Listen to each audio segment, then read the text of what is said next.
What's going on, everybody? Ears Up In Depth, back with another episode. Quick on the heels of the other one we just did. No, they're coming out fast and furious. They really are, man. I had to reshuffle a little bit the main show dates for this month.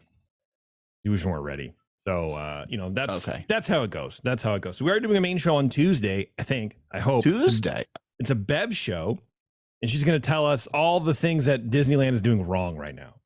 She was just there. Apparently, she had a lot to talk about.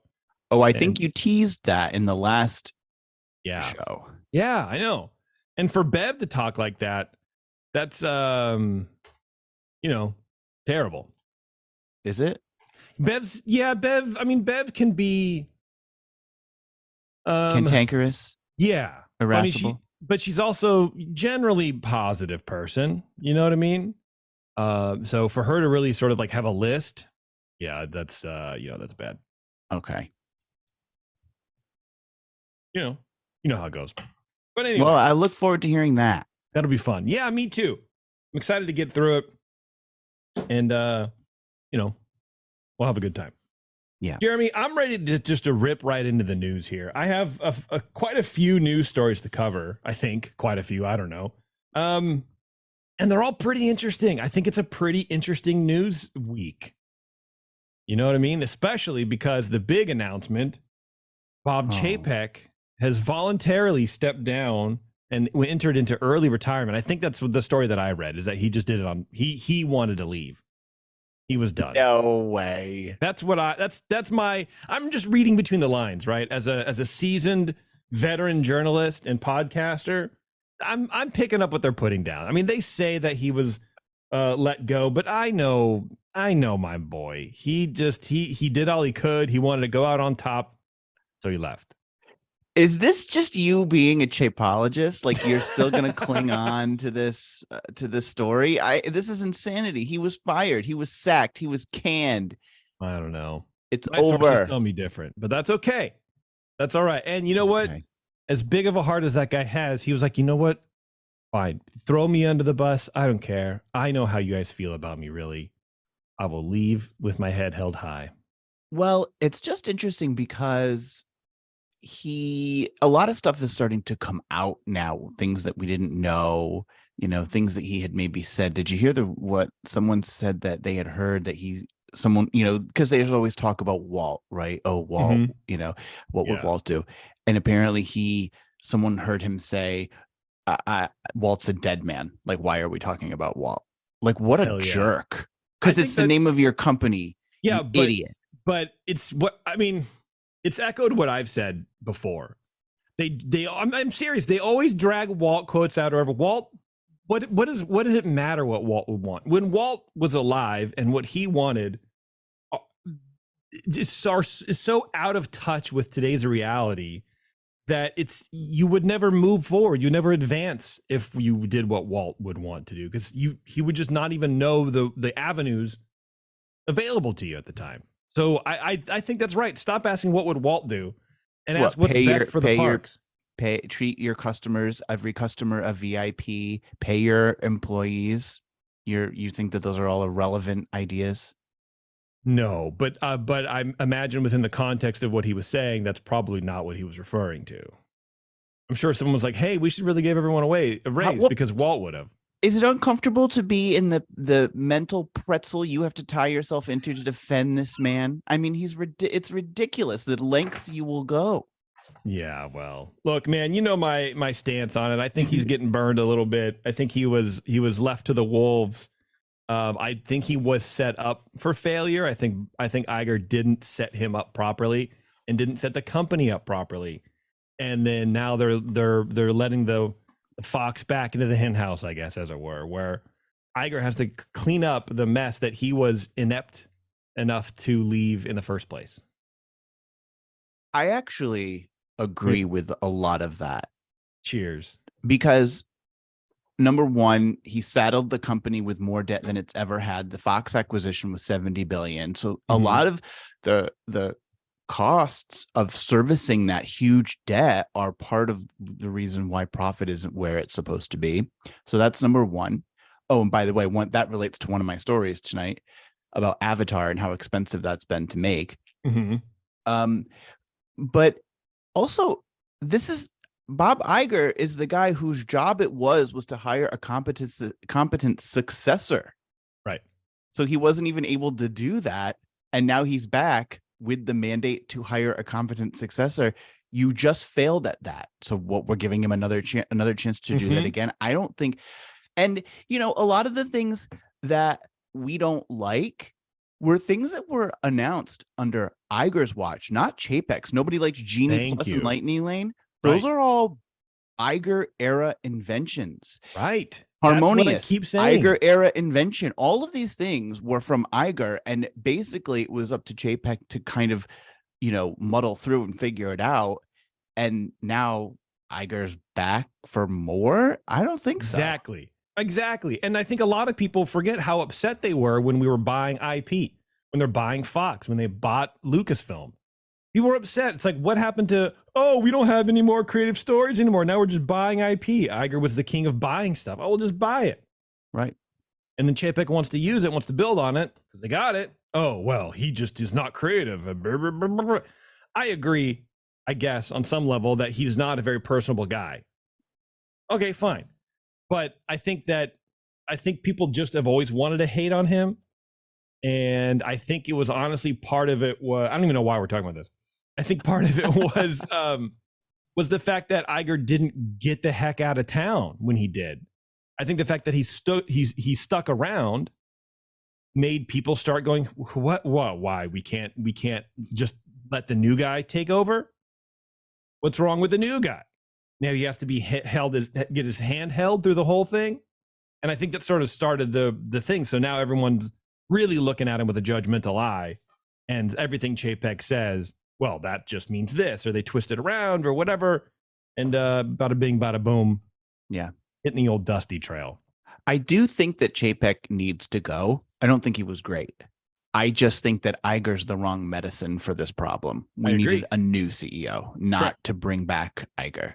Right. And what I guess I don't understand is Iger is going to lay out a plan. I thought I read like a 10-year plan or something like that, like an outline for the future of the company. And Taryn and I went live when you texted me the announcement. We talked for 2.5 hours. It's on YouTube. It was drunken, just so you know. I had a few drinks beforehand, but I was like, I had to do this. I got to get on. And I was saying I would hate to be the new CEO after Iger, because you have an outline. It's like being a substitute teacher, where like you're out for the day and you know the teacher's gone and you have to come in and sub for the teacher. You have to follow the outline. Well, this is what the last teacher said, so now I got it. Doesn't make any sense. I don't like it. I think it's weird. People are putting way too much pressure, but also too many laurels on Iger. He wasn't that great. He was a nice guy, I guess. He was personable to an extent that a CEO can be. And who cares? What did he do that was so special at the parks? Nothing. He just bought a bunch of stuff that Disney's only now trying to remedy, like Star Wars. And where was this 10-year plan? He put off his retirement 4 times. What was he? I'm assuming that was in order to set the company up so that he could eventually leave, but he kept putting his retirement off. Why in those 4 extensions didn't he set his plan or his vision? What was he doing? I think because that's sort of not really common in anywhere to like leave a plan for the new guy. But I would imagine also you're handpicking the new CEO, imagining they're going to follow along with whatever sort of like vision and vibe. You don't pick someone you don't vibe with or that you don't think is going to be Disney material. I hear that a lot. Chapek wasn't Disney material. Well, then why did the most Disney material, quote unquote, guy pick him? Didn't Iger know this? That he had no sort of personality? That he needed to take a comms class? That he couldn't figure out how to like come across like in a nice light to people? Yeah. It just doesn't make any sense. You can't put it all on Chapek. This is a Disney problem. It's a board problem because they just re-upped his contract in June. So in my opinion, the Disney board got to go because you got that CFO in there who's the one who led the charge to get rid of Chapek in the first place. Get rid of her. Christine McCarthy. Yeah. That's what you're talking about. Clean house. Clean house. Get the Josh DeMauro is back in the chat room today. He loves the show. Yeah. He needs to go too, by the way. Well, I think he's going to be the next guy in charge. I think he's going to be the next CEO because he's handsome enough, I guess. He doesn't have the chops. He's an Anaheim 8. You know what I mean? He speaks okay. I mean, he does that flowery Disney stuff at D23. I made fun of him a lot, so he needs to take a comms class or two again. But for the most part, I think he has that young person vibe. I don't know that that's the first requirement for a CEO is to have a young person vibe. I don't know. How about a competent vibe? You talk to Taryn about it, and she goes, all the CEO needs to do is shake hands and sign paperwork. I'm like, oh, okay. I don't know. Right. I don't know about that. Anyway, was that your first story? No, that was just me. That was just me. Because you and I haven't talked about it. We haven't talked about it, and we really needed to air that out. Yeah. So I'm glad you're on my side. I'm not on anyone's side. I just think that you have some valid points. Thanks, man. Appreciate you. Do you want to rip a story? Or you want me to do it? I'll go. I haven't started off in a while. All right, do it, man. Speaking of Bob Chapek, he wanted to hide that Disney Plus is taking a bath, so Bob Chapek resorted to some fuzzy math. A recent report alleges Disney's now ex-CEO, Bob Chapek, attempted to make Disney Plus appear more profitable, which is like, it's not profitable at all. You can't make it more profitable. It's in the negative. It's losing money. It's hemorrhaging cash very quickly. Same. So they're trying to make it look less of a loser. More profitable by shifting the budgets of various projects, because we've mentioned, I think, on the last episode that they spent $30 billion on content creation. Wow. Which is that's amazing. $30 billion in a year, not since it's been. That's amazing. Yeah. Wow. So in order to kind of take some of that away and make it look like it's not losing as much money, he's shifting some projects around. According to a report in the Wall Street Journal, people familiar with the matter shared that shows that were intended to be Disney Plus originals, including the mysterious Benedict Society and Doogie, I don't know how to say this word. I'm going to try my best. Kamealoha MD. So that's a pretty, it sounds good to me. I don't know the correct pronunciation either, but I think you did your best, and you tried to be authentic, and I appreciate that. Thanks. So that's a show that they first aired on other networks such as the Disney Channel, and he did that so that their production and marketing budgets wouldn't be counted as Disney Plus original content and count against all of that production, which would make it not look like it's losing as much money, because you attribute those budgets to other places like the Disney Channel. In this way, the streaming service was seen as losing less money on the original content. Chief Financial Officer Christine McCarthy, who you just mentioned, was reportedly one of the voices behind Chapek's removal, said she was concerned about this strategy. Now, that's your CFO talking. Yeah. Well, are you done? No, it's no secret that Bob Chapek had a lot riding on the success of Disney Plus during his tenure, promising investors that Disney's streaming division which also includes Hulu and ESPN Plus, would be profitable by 2024. Wow, that's dreaming big, man. That's a wish your heart makes. Yeah, that's not happening, by the way, unless major changes happen. Yeah. Disney Plus has 164 million subscribers and $30 billion, as I said, spent on content in 2022, have not been able to stop the bleeding and produce a profit for the division. Overall, the streaming division has lost more than $8.5 billion since Disney Plus was launched in 2019. Contrast that with rival Netflix, reporting a profit of $5.1 billion in 2021. So it's not like this is a model that can't work. Netflix is profitable, making money, doing their thing. So what's going on here? I don't think the implementation of the model at Disney is working out. And I think it's kind of what you said on a previous episode, where Disney has to sort of create all this content. Yeah, but they Netflix can't buy it. Can go out and sort of just scoop stuff up, and like you mentioned, all the international programming. So the model seems to be giving them some trouble. I do think that they came out of the gate pretty fast in producing a ton of new content. They could have relaxed a little bit on that front. I mean, even just on Disney Plus, there's a ton of multi-million dollar productions. And then you have on the Hulu side, they have all original content as well. ESPN to a lesser extent has original content. So like we're just, they're going. Yeah. So that's he was, according to some, including Christine McCarthy, he's cooking the books a little bit there. So this is, these things are coming out now that he's left. So you seem to agree that are you getting back into pretzel shape? Are you going to defend this? Let me ask you a question, because I genuinely don't know. Okay. I genuinely have no idea. I probably don't either. What? Why is that so bad? Tell me why what he did was bad. And I'm not being like defensive. I genuinely don't know. For me, I just think that's smart. Like for me, the only thing he did was lie and say this is original content for Disney Plus when it wasn't. But why not just say, oh, this is for ABC and we'll put it on Disney Plus and then there you go? Because doesn't that make sense? Doesn't it make sense to do it? Like it seems smart to me.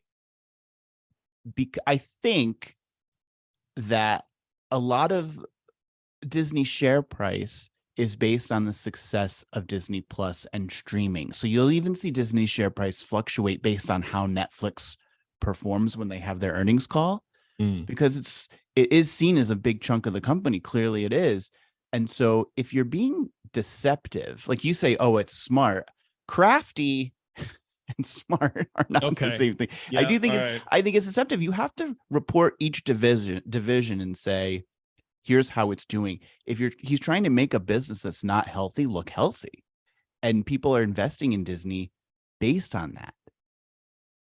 So if you're saying, well, that loss is, it's actually Disney, the television studio or something else, like that's not really so great. The whole point of the earnings call and the way you report numbers is so that people have a fair look into the company and can determine whether they want to be shareholders or not. And so it's sort of deceptive. I don't know that it's illegal, but I don't think it's illegal, but I mean, it is deceptive, I guess, but I don't know. For me, it also just sort of sounds like, and again, I don't know, we're getting insider information, reported through a funnel of journalism. So I have no idea what the truth is actually here, but to me, it just sort of seems like, hey, this, because I think that the doctor, I believe she's like a native Hawaiian child doctor. I think it's a Doogie Howser MD reboot. Yeah, it seems like that. To me, it just seems like, oh, this was supposed to be on Disney Plus. Oh, Disney Plus isn't doing so well. We need to cut the budget. Well, let's produce it under the ABC arm. We'll put it on ABC for a season, and then we'll bring it to Disney Plus. To me, that sounds, because you still want to get the thing made. You have contracts. You got to fulfill the contracts with the actors and the production and all that kind of stuff. So why not? Like, it just sort of makes sense. It's going to wind up on Disney Plus anyway, no matter if it airs anywhere first. That's where content goes to live, is the streaming service. So to me, I guess I would just look at it and go, like, okay, I guess. But I see your point. The investors probably want to know exactly what's going on, but I don't know. Yeah. It's, I just had a point and then I lost it. So now I can't. That's it. It was there, and favorite way to win an argument is just confuse my opponent. But yeah.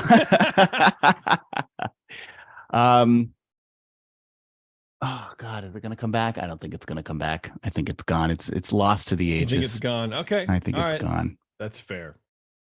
All right. Well, that was my first one. Let me keep talking about Bob Chapek for a second. Because there's reporting coming out that sort of backs up what we were saying a little bit ago, where not everything that Chapek did was Chapek. Not everything Iger. So it stands to reason not everything Iger is going to be doing is Iger. Oh, I know where you're going. Former Disney CEO Bob Chapek took a lot of heat for keeping the reservation system of the parks in place throughout the COVID-19 pandemic, but kept reiterating that it was crucial to make sure that everyone from annual pass holders and Magic Key holders to the family from Denver would be able to head to the parks and know that they would get in. I came to sort of understand the reservation system a little bit, listening to people who had to make it to go to the parks. And I think it makes, a lot of sense.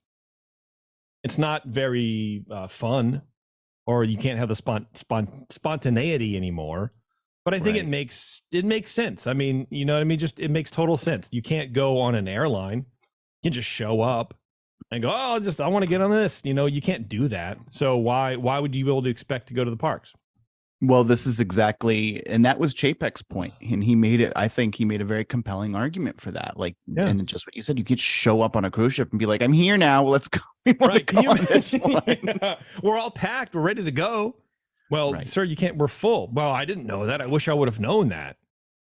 Anyway, it looks like the end of the reservation system might be on the horizon, but Chapek isn't the one who will get credit for it. In a since deleted tweet, Sean Nyberg shared that Chapek had been planning on announcing the end of Disney Parks reservations this winter. I don't know who Sean Nyberg is, but Oh, he's a big so-and-so in the Diz Twitter communities. oh, okay, there you go. Well, here's his deleted tweet. It says, weeks ago, Bob Chapek had signed off on canceling the Disney theme park reservation system this winter. This was to be announced next week. Assuming Iger follows through with Chapek's plan, the fans will give all credit to Iger. Classic Disney fandom, facts and details be damned. Whoa. I don't even think this is true. It's not going. I don't want to say so for sure that it's not going away, but Chapek was just in the media defending it and saying it makes sense. Yeah. It's right for their business. And but behind that, he had already signed off on canceling it. I don't believe true. that. Yeah. I mean, that's a good point. Nyberg Thank then you. posted a follow-up tweet in which he did not retract what he had said, but simply said that he didn't want to tell people to trust him without revealing who his sources were. He also told Disney fans to keep an eye out for theme park news coming in the next couple of weeks. So here's his follow-up. He said, I posted earlier about some positive park changes that were triggered under Chapek that will become official in a few weeks. Since I can't share my sources, I deleted it because I hate the vague "trust me" or "I've heard" posts. Just know a lot of you will be very happy. Interesting stuff. Disney recently announced that it would no longer require guests who purchase a one-day, one-park ticket to make a Disney park reservation. Ending the reservation system entirely is the next logical step. Should Disney end the reservation system, it is also in the realm of possibility that they will also end the park hopping restrictions that are in place. So maybe good things are on the horizon for people who don't like to make reservations. I guess. I don't think it's such an I don't think it's so burdensome to have to do it. I don't think so either. It's just people, especially in Disney fandom, they just long for the days of old, no matter what it is. You know what I mean? Where it's like, well, we didn't have to used to do this. Therefore, this new thing is bad. Yeah. Whether or not it is irrelevant. It's just that it's new for them and they hate change. And I don't know why. It seems fine to me. You go, you're guaranteed to get in. Perfect. Done. There you go. Especially now. Because I hear those places are just so overcrowded. Well, and that's the thing is, it used to be so Christmas week. If you wanted to go into the park at Christmas on Christmas Day or the week between Christmas and New Year's, you had to be there for rope drop. And they would have those phased closures and people would be turned away at the gate. Now, yeah, I can make a park reservation for Epcot on New Year's Eve and get over there whenever I please because I have a reservation. There you go. I don't want to have to go there. And what was happening was people were going to Epcot at 9 a.m. You're staying there until midnight. People are laying around on the grass just trying to kill time because they're just like dying in there. You can't leave.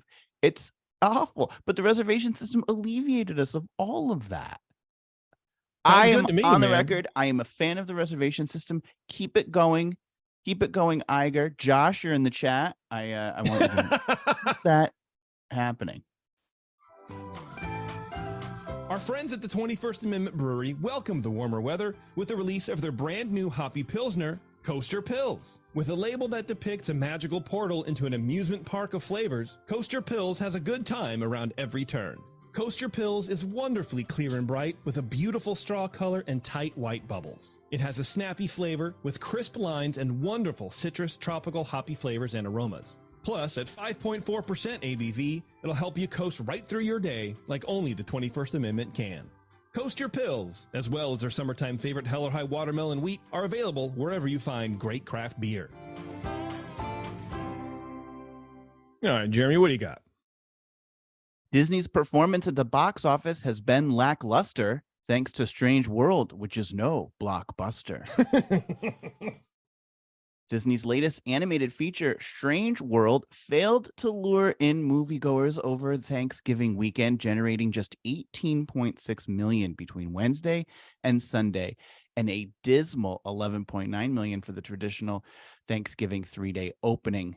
This is the worst 3-day opening for a Disney animated feature since The Emperor's New Groove debuted in the year 2000, coming in just under $10 million during its debut.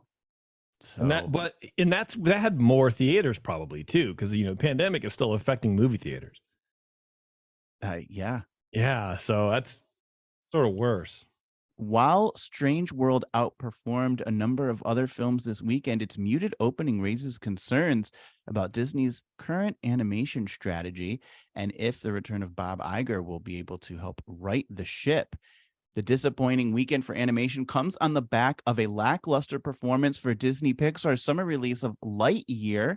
Lightyear opened to a comparably small $50 million, just half of the more than $100 million the two previous Toy Story films earned in their initial releases.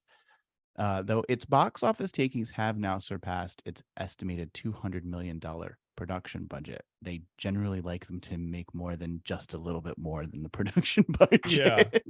I think that movie's problem was no one cared. That was another Iger stinker. No one cared. You know what I mean? I heard the movie wasn't very good, and no one was dying to hear the original story of Buzz Lightyear. No one cared. And I remember when we were talking about it, people in the chat and people online were like, why isn't this about Woody? That's the movie that people wanted to hear, or wanted to watch, rather. I don't know. It just seems like this super missed opportunity. Yeah, I don't know. I've never seen Toy Story movie, so I don't know. You've never? Oh, why am I surprised? Why does that surprise me?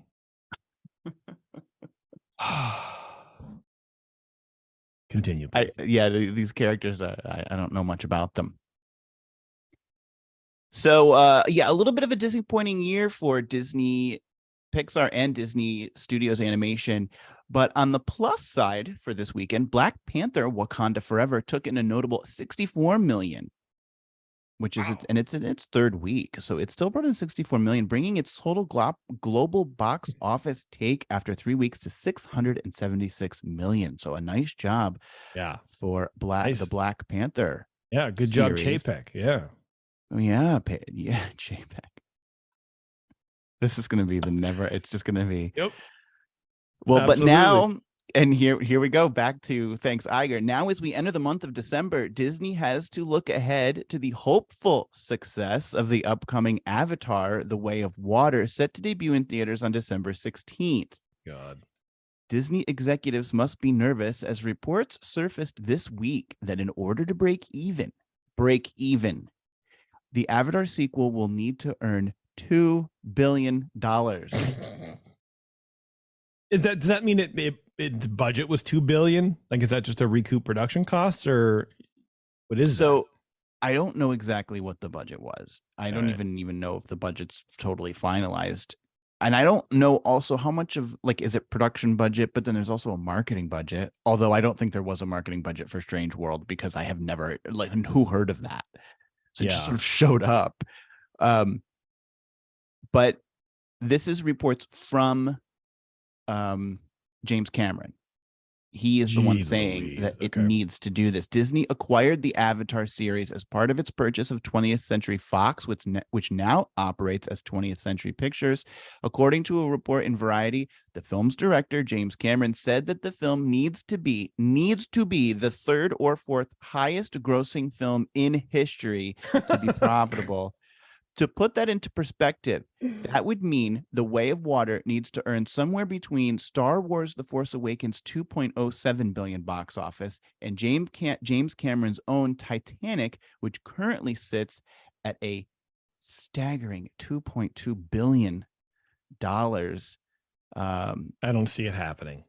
I don't see it happening. Amazing. Now, on the plus side, it should be noted that the first Avatar film is currently the all-time box office champ, boasting a staggering $2.9 billion in box office takes since it So it's the number one film. So it is a follow up. So it's not out of the realm of possibility that this sequel could pull in 2/3 of the original's profit and cross the $2 billion mark. But there's surely a lot riding on this currently. Fox was expensive. This could be a big stinker. And it's interesting because Gizmodo, I was reading an article that they wrote about this. They noted in their article that Avatar is very weird in its success, in that it is the highest grossing film of all time, but like no one really talks about it. It didn't make any cultural imprint like Star Wars or Marvel movies do. Like it just kind of came and earned a lot of money, but then sort of went away. And of course we have this Disney area, this area of Animal Kingdom that's devoted to Avatar, but there isn't a lot of vocal fans for Avatar. People haven't really been clamoring for the sequel. So the hope is, are they just is everybody out there just being really quiet about their desire for this to come back? It was sort of like, I remember when that was going on, where there were reports of people killing themselves over this movie because they were so depressed that they couldn't live in a world as beautiful as the Avatar planet. And it's like, that is wild to me, because you're right. It sort of hit this cultural point, but it didn't. It sort of was like shock value, like, look how beautiful this movie is. But I have never watched that thing to the end. I've tried to watch that 3 times and I've fallen asleep each time. It is thoroughly boring. It's a boring movie. I liked it better when it was called Dances with Wolves. Right. It's the same when it kind was of called thing. Pocahontas. It's the same story. It is a knockoff of Pocahontas. I was telling my friend about it. I go, because when I saw it in the theater, and I said, it's the same exact story as Pocahontas. And my friend goes, oh, is there a Grandma Willow in it? The talking tree. And I was like, oh, haha. I go, oh my God, there's a tree that they all commune with that it gives them wisdom. It was basically the same movie. Yeah. So. I don't think that you're going to be able to harness that sort of wave, because I think a lot of what was popular with Avatar was the technology behind it. I believe, if I'm not mistaken, I believe James Cameron had some special cameras that would translate the Avatar world into the monitor, so he can see it in real time, like how it was going. They spent a lot of money on the back end trying to make this as beautiful as possible, and I think that was a lot of the allure of that movie. And then people have seen it now. I don't think you're going to be able. I mean, sequels, I think traditionally don't do all that well. Correct. So I don't know, man. That's a big ask. That is a huge ask. I don't. 2 billion seems a lot. Like, I have no desire to see this. I'm not going. No. I saw the original and I was like, okay, I got it. I will see it maybe, but I still feel like I need to try to make it through the first one without falling asleep. That should be a goal. You can't That's like the me sequel. With. What's the movie that I can't get through without falling asleep? Oh, Titanic. No. Oh, Titanic is nail-bitingly good.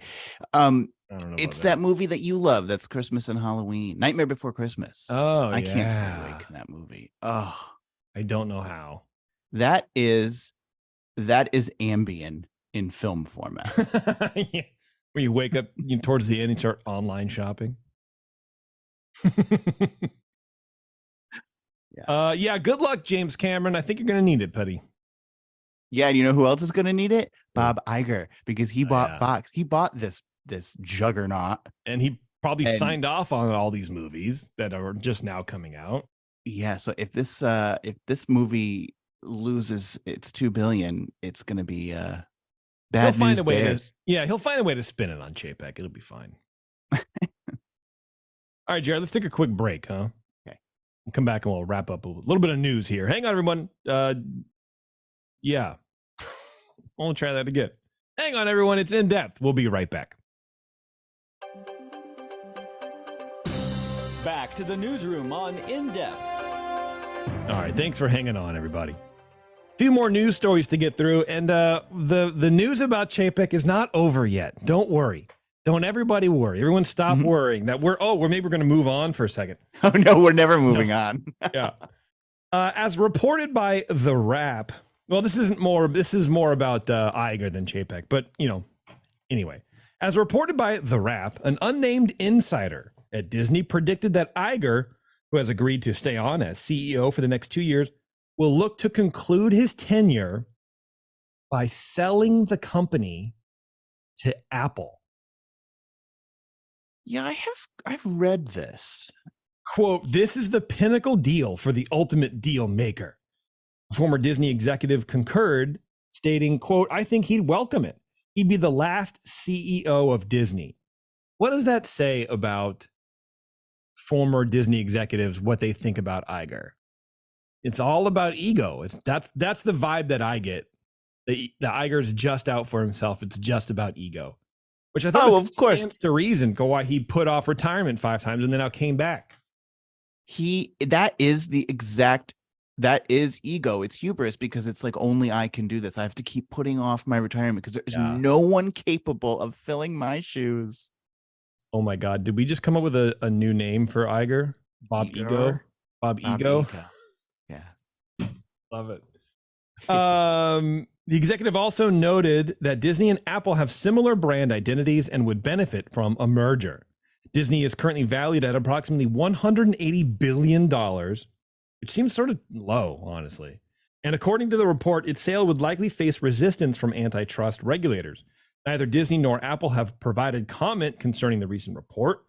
Worth noting, however, is that Iger and Disney have a long history with Apple. Iger himself called Apple co-founder Steve Jobs a close friend and has previously been quoted as stating that if not for Jobs' death in 2011, Disney and Apple likely would have merged, or at least the discussion would have been had. So this part is a little different. It diverges a little bit, but it's about Chapek and the money that he made. According to reports, Chapek will leave the company with a severance package of at least $20 million. So you can tack that right onto the debt that Iger is incurring. Though the number could end up being higher and is dependent on a variety of factors, including his stock holdings. Iger, meanwhile, is returning with a substantially reduced salary of $1 million per annum, with an extra $1 million as a targeted bonus. This is on top of a performance incentive of approximately $25 million. For comparison, he previously earned $3 million a year and was awarded upwards of $22 million as a bonus. So a little bit less up front, a little more on the back end. Good point to take, man. But I wonder what those benchmarks are for performance. I mean, yeah. Anyway, sales and profit. Yeah, I guess. What other reason is there for them to exist? Yeah, that's true. Yeah. But I thought that was wild, and someone posted this in the Discord, and I'm like, there's no way.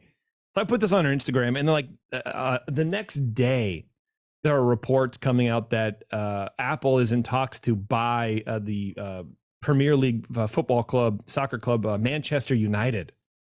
I'm like, whoa, I thought they were going to buy Disney. What's going on? You know what I mean? It's a never ending cycle in Disney news of just like, oh, unnamed sources are saying, yeah, I think you'd sell to Apple. Why not?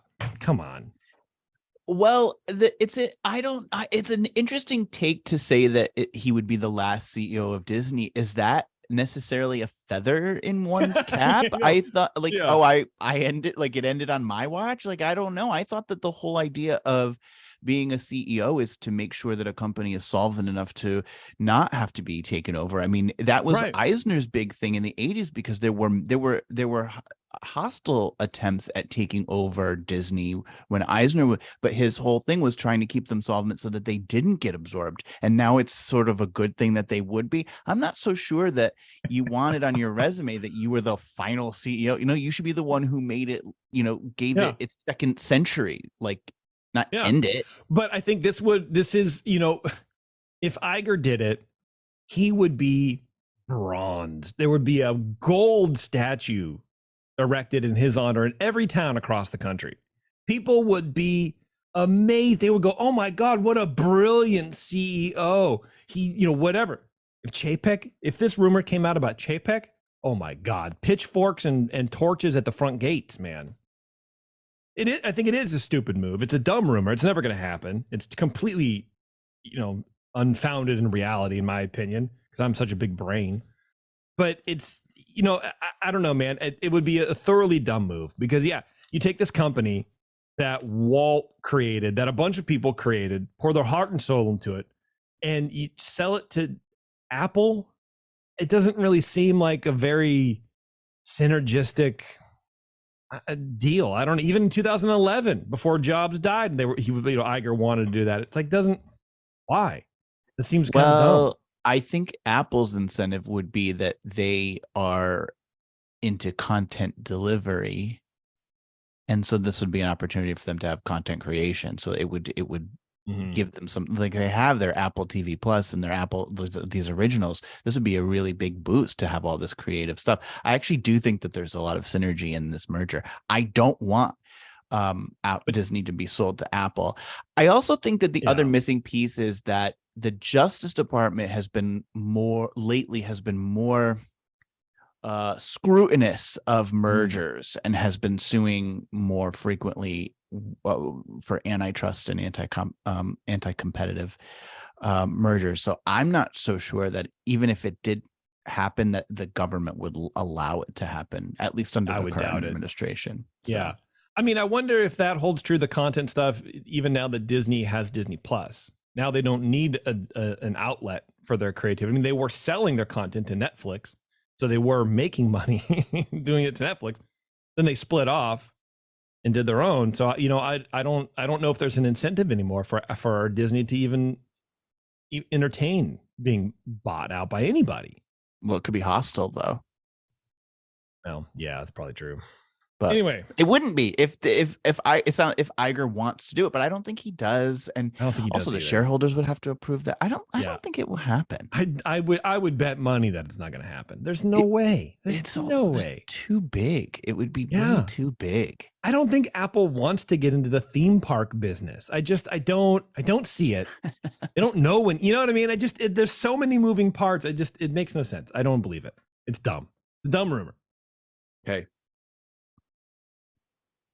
I don't have any more stories. You don't have any more stories. Oh my God, my bad. Okay. I do too.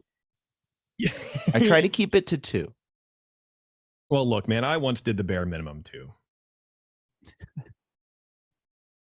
Just kidding, man. It's all good. Sometimes there's a lot that I just want to talk about. Sure. This is from the dailymail.co.uk. Sure. And I thought it was pretty funny, man. The Walt Disney Company was paying Bob Iger $10 million in consulting fees after he retired as CEO in 2021. Iger, 71, made a shocking return to the role as the head of we already know about all that kind of stuff. Chapek was 61, by the way.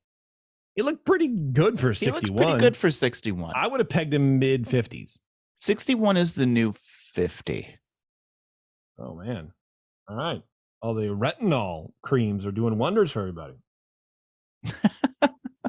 What are you drinking? It's called pastiche.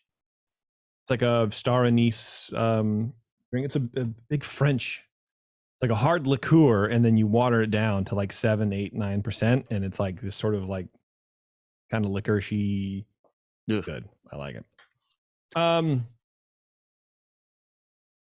Disney said that as a result of Iger's ego's return to the top job, his consultancy role is on pause, but will resume when he leaves again.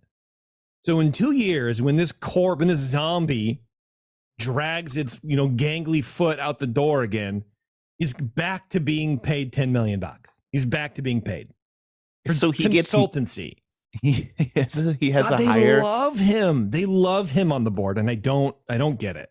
Why didn't Chapek terminate him? If they were on such bad terms, this has been reported, why didn't Chapek get rid of that deal and be like, we don't need your services anymore? I don't know. I wonder if it was baked into the contract.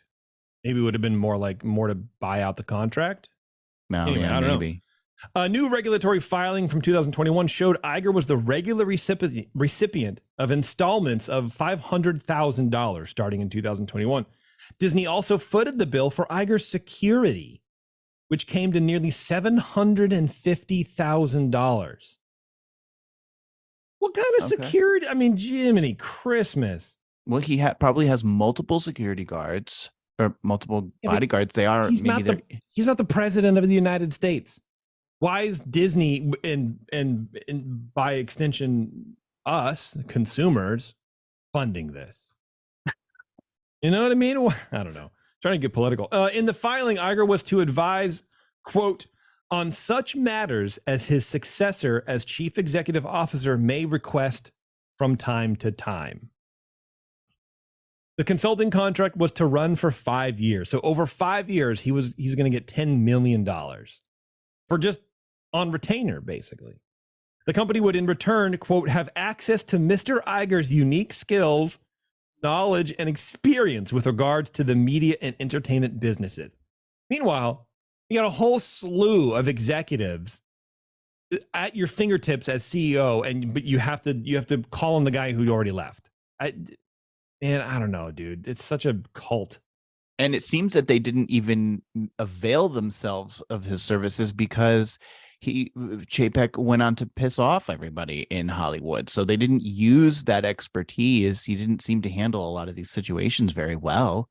Well, that's true. Apparently, during their time working side by side at Disney, Iger and Chapek apparently clashed over the company's response to COVID and each other's political decisions, with the two having completely different advisory teams to go against each other. Things were so bad between the pair, supposedly, Iger told friends he was upset his advice wasn't sought on key issues.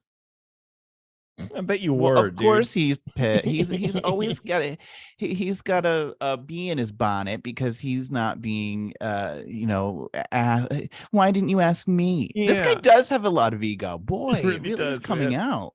Yeah, nobody can do the job better than him. Nobody. Absolutely zero people. Why aren't they asking me? Yeah, I have opinions on this. He sounds like me. Abigail Disney, major shareholder of Disney, gave a damning verdict on Chapek's time as CEO in an interview with Time magazine, repeatedly calling him a rookie. She said, quote, he made a lot of rookie mistakes right out of the gate, and then he made a whole series of rookie mistakes all along throughout his tenure.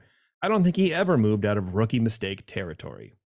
She continued, the bottom line is that this was a very poor succession planning, and the onus of that has to land squarely on Bob Iger's shoulders, as well as the shoulders of the board of directors. I agree with her. Yeah, I do agree with her on that. Chapek and the two people that have already been fired should not be the last people to be gotten rid of. Anybody who've approved of Bob Chapek should go as well. You guys didn't make a good choice either. Chapek didn't make good choices. You didn't make good choices. Everyone leaves. If that's the punishment for making poor choices, everybody goes. Yeah. Meanwhile, a former Disney executive told the Financial Times, Iger never forgave Chapek for the way Chapek distanced himself and took control of the company. In some ways, Iger thought he would still be the coach. Chapek was not willing. In some ways. In every way. I don't know, man, whatever. Boy, these two both sound like they've got some issues. I'm not impressed with either one of them. Yeah, honestly, Iger coming back and Chapek leaving so soon after the board re-upping his contract, it's not a good look for anybody. Like nobody wins in PR terms here. Everybody looks like trash. It looks like they have no idea how to run this company. Yes. Nobody has any clue about what the best qualifications are to lead Disney. Nobody knows. It looks bad. It looks bad for Chapek, obviously, but I think it honestly looks worse for Iger. I think so too. Yeah. He doesn't see it that way. No, of course not. The shakeup of firing Chapek and putting Iger back in reportedly left Chapek blindsided, bringing his 11-month tenure as head exec to a premature close. 11 months? Yeah, since Iger left fully. So since Iger was out and Chapek was the only guy, it's been 11 months. Okay. But he's been CEO for longer than that. He just had that. He just had Weekend at Bernie's still hanging around. I thought that Iger was hanging on to do like the entertainment stuff. And Chapek was taking over everything else. That's what I thought I remember hearing. Yeah, he was like it was working with the creatives or something. I don't know. I can't remember. Well, remember, they both started. Remember, they were both on the stage at the launch of the 50th Disney World 50th. Yes, and it was like, and they like barely looked at each other, and then that was like the last time they were seen together, and it was all weird. I do remember that. We had some good times. We really have, honestly. Yeah. All right. I have one more story to go through. Let's hear And it. it's sort of involves us, but in a roundabout way. Okay. I'm sure you've seen this article. It's sort of making the rounds right now. And it always frustrates me, number one, when any other content creator gets exposure than me, right? Yeah. I don't like it. It hurts me, speaking of ego, but it's fine. I understand. You know what I mean? We're never going to be on that level, and that's fine. It's okay. You know, whatever. But there's an article that came out on SF Gate, which sort of does produce Disneyland related content, but it sort of gently kisses the clickbaity sensationalist thing without being overly clickbaity, like Inside the Magic or whatever. But it kind of rubs up against that line. I thought, I don't like SF Gate. Is that like a real news organization though? Yeah, it's okay. They are. Yeah, and they're in San Francisco. Okay. Yeah, that makes sense. Yeah. SF.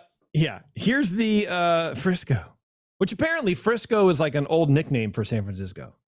What do you think I was calling it that for? Whatever. Here's the headline for this article that I'm about to explode about. YouTuber solves Disneyland riddle so obscure, no one even knew it was there. Which, first of all, here's the thing about Disneyland secrets, right? If someone put it there, it's not a secret anymore. Like was never a secret. You know what I mean? So if nobody knew that this riddle was there, well, guess what? Someone put it there. It didn't just spontaneously appear. It wasn't magically conceived. It didn't just write itself upon the rock. Someone knew it was there. That's like people who have hacks that aren't hacks. Yes. Oh, hacks that are hacks. Disneyland secrets, which gets into what I'm going to be talking about, but that's the worst part to me. There's no more secrets about Disneyland. It's just stuff you haven't learned yet. But It doesn't mean it's a secret. Well, someone had this hack. I don't mean to go off the rails, but I saw this thing and it was like, hack to get to New York City from JFK Airport faster. This is a hack.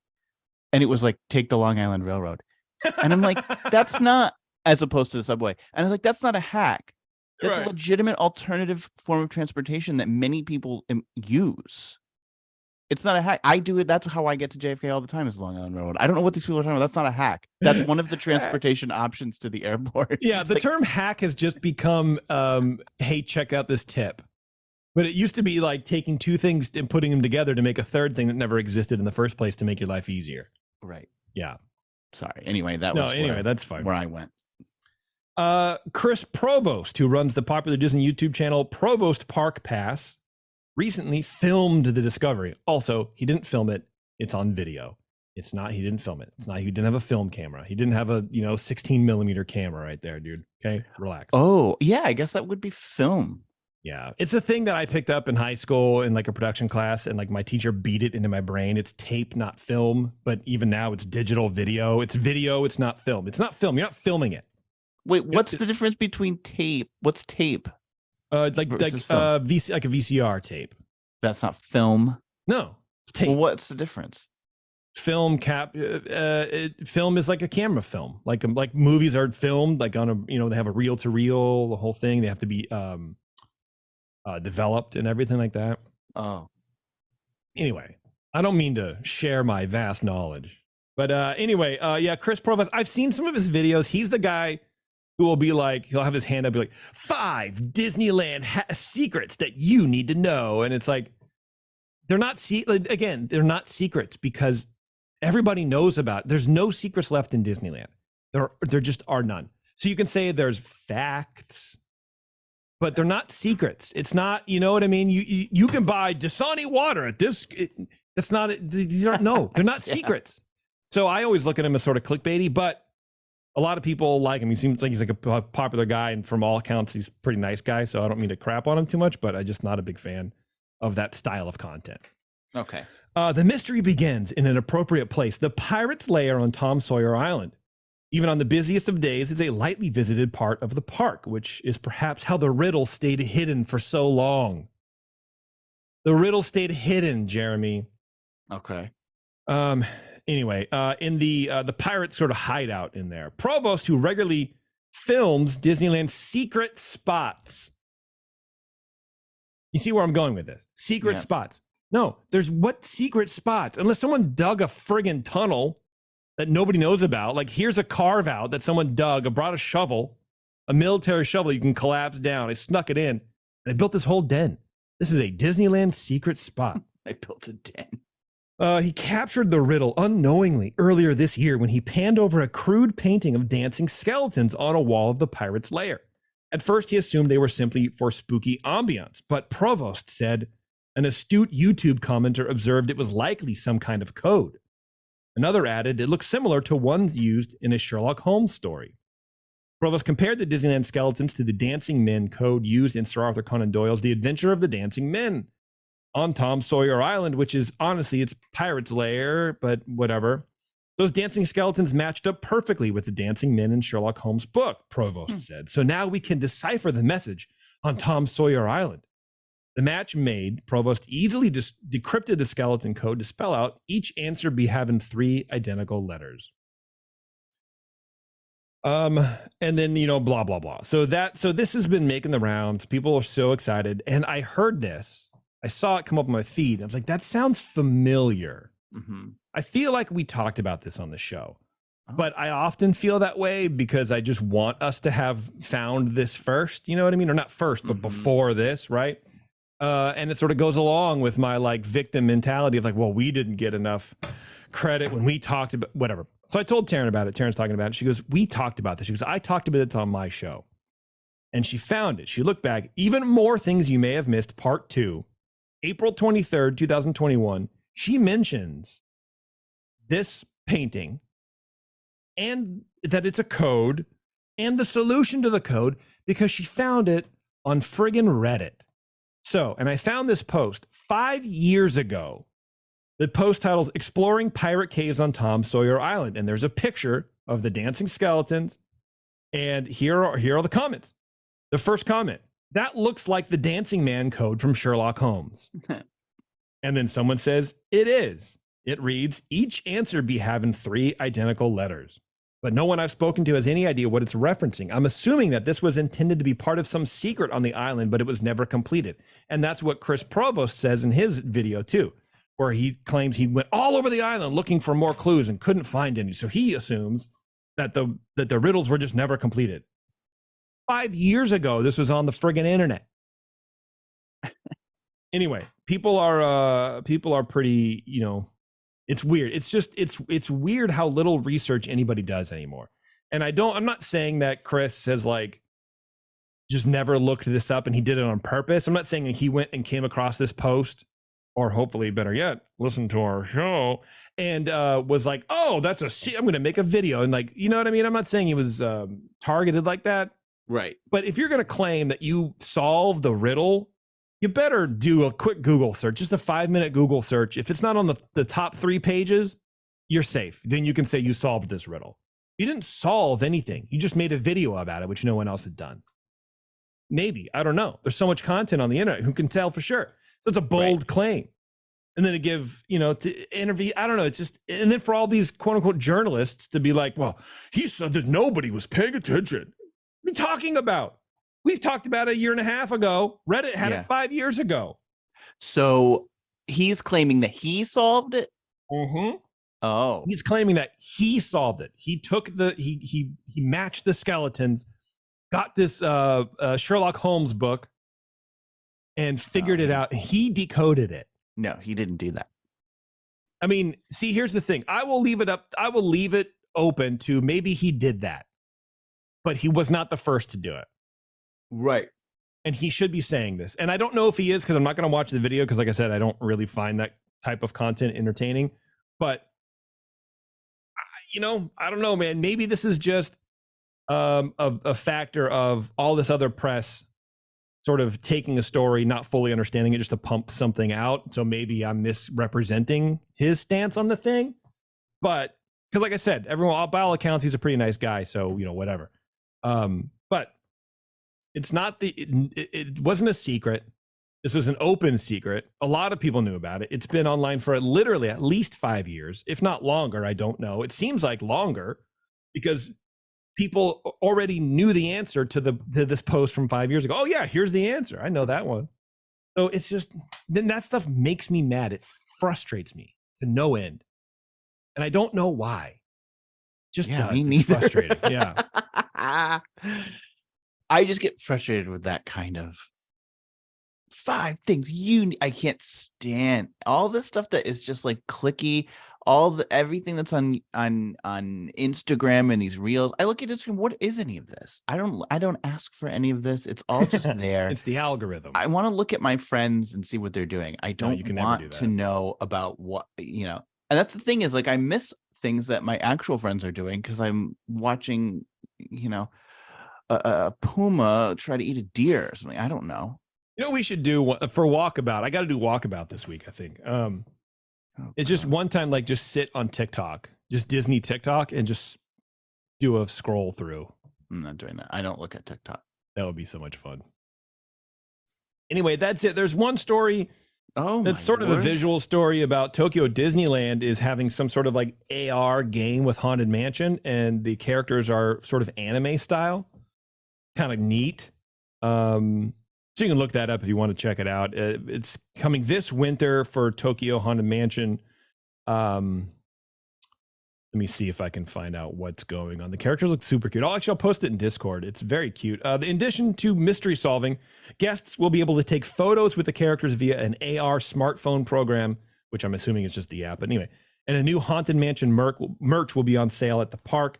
Story details for the mystery are yet to be released, but the Disney story Beyond Haunted Mansion retheme is scheduled to take place between January 26th and March 31st.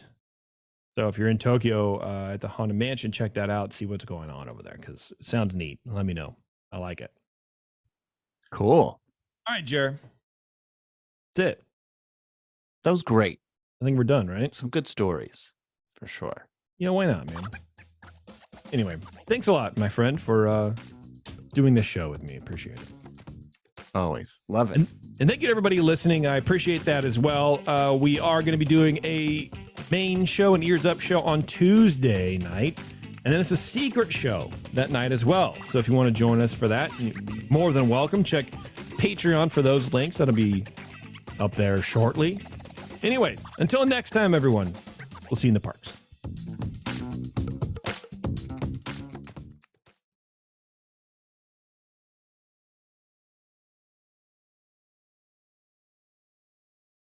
I love Love the it. play out version of our theme song. It's good, right?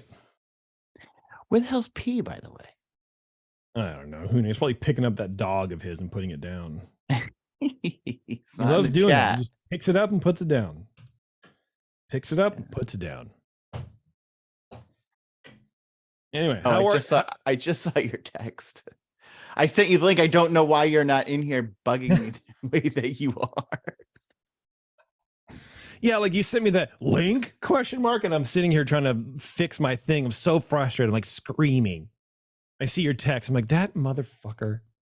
Leave And me then- alone. What? And then, well, then you didn't write back. Yeah, well, And I I'm know because I'm sitting there. busy. And then I was like, God, I'm so hello. mad, dude. I'm so frustrated by this thing. I well, broke. why I don't you broke send it. it back. Oh, you did. You honestly did. Oh, yeah, Now I- you're on the record. You can't lie. If this random Japanese company ever hears this, then yes, I'll be in trouble. But yeah, I actively busted it, but it's like here, let me show it to you. Well, I was just gonna say, like, is it really user error, or did it break because it wasn't built properly? Well, I'm gonna tell them it wasn't built properly. Oh. But what it is it's this arm, right? And I the thought you already microphone's had there. one of those. No.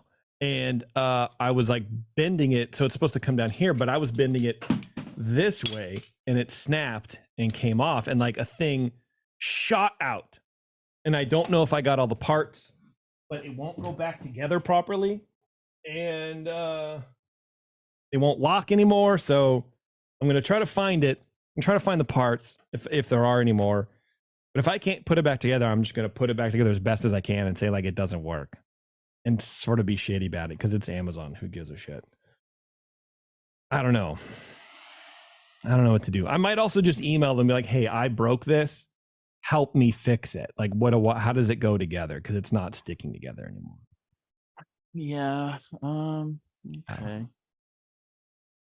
Anyway, how are you? How's your Yeah. bottom? I'm okay. I don't think I'm gonna have to go anymore today. That's good, man. I think that I must have a sensitivity to alcohol because this, like, I get hangovers and I spend the entire day just in there.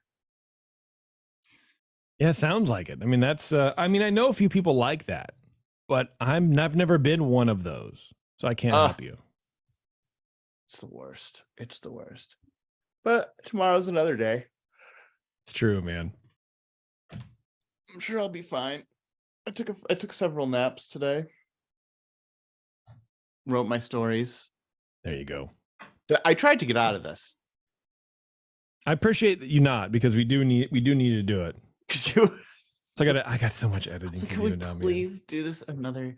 It was like, but then as the day went on, I felt better. You know, you started to feel better. But when we were texting about it, I was like, God damn it. Well, and good. I was like, oh God, I committed to this last night, and then I sort of like vaguely remember being like, yeah, tomorrow. I know you, Murray, because I was sitting there and Taryn's like, I think it was Taryn that she reminded me, like, there's a show tonight. I'm like, oh yeah, we do. You're right. Yeah, 1 o'clock, noon. Who's gonna? I'm like, I bet Jeremy's not even gonna do it. I bet he won't even. You know, he'll just either forget or he just won't want to do it. So I was half right. I really didn't want to. No, but who would? It's a totally ridiculous thing to be doing.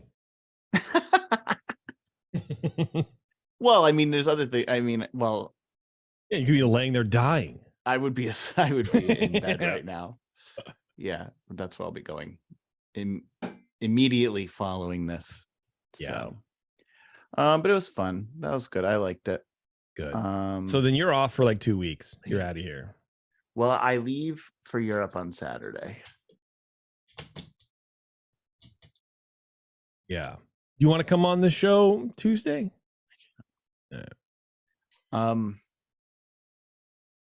I leave for Europe on Saturday, and then I'm gone until the 13th. So the 13th. Yeah. So I will, so that sort of puts a damper. I mean, I suppose, and then the week of the 13th, I'm back, but it's like a really busy week because it's just like, you know, I've got things going on with like holiday parties and stuff like that. Yeah. So I don't think I'm going to be able to record that week. Ugh.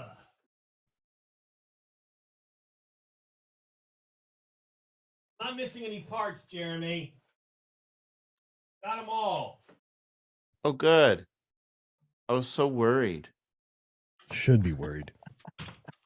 So I mean, we'll be the 13th. You can't. Interesting. Okay. All right. Well, I just on the 14th I have dinner plans. I guess maybe like on 14th is a Wednesday. I guess the 15th is a Thursday. I probably could record an in-depth that night. December 15th, right? I mean, we usually take off one show for Christmas for the main show, and I wonder if we should just do that with in-depth too. Well, I could definitely do an in-depth the week between Christmas and New Year. Okay. So we can squeeze one in then.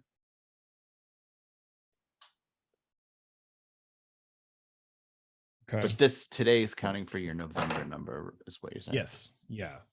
Which, and you know, again, if you can't do it, that's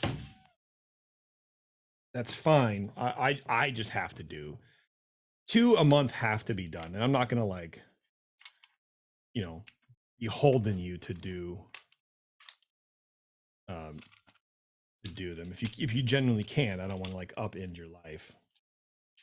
Well, we can try for the 15th, I suppose. I just was trying to give you a heads up that the first week and a half of December, I'm out of the country. Appreciate that. Consider it given. Okay. fit. The gap can't be there. I mean, like, what the fuck? I don't know. I'm not that smart, I guess. I considered myself to be slightly smarter than this. Apparently, But it's too bad because that'll certainly be a nice thing. I know, right? What? Did you read reviews on it? No.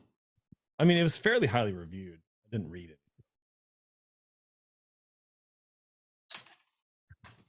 I didn't read any, Jeremy. I just looked at the stars.